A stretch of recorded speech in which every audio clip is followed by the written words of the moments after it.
Семинарда кәсіпорын мамандары менеджменттің интеграцияланған жүйелерін зерттеді. Бұл өте маңызды. Себебі кәсіпорын сапа, қауіпсіздік және экология бойынша халықаралық стандарттарға сәйкестігін әлдеқашан растаған.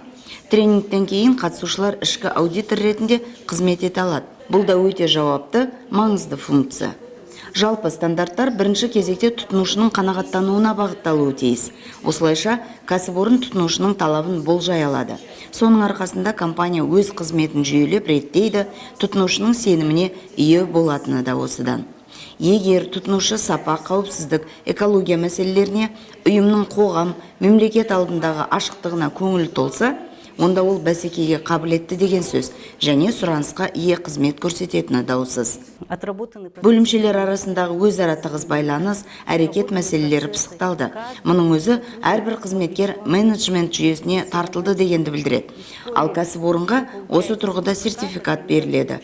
Тұтынушы кәсіпорынның сапа, қауіпсіздік, экология мәселелеріне басымдық беретініне сенімді болады.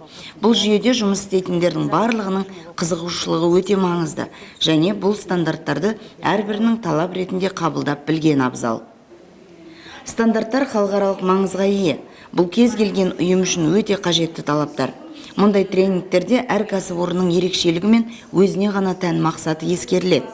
Су ресурстары маркетинг жауапкершілігі шектеулі серіктестігінің басшылығы ұжымда көшбасшылық қасиеттері бар мамандардың мүмкіндігінше көп болғанына мүдделі.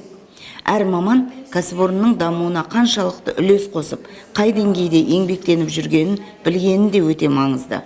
Семинардың тағы бір діттегені ішкі аудиторларды дайындау болатын.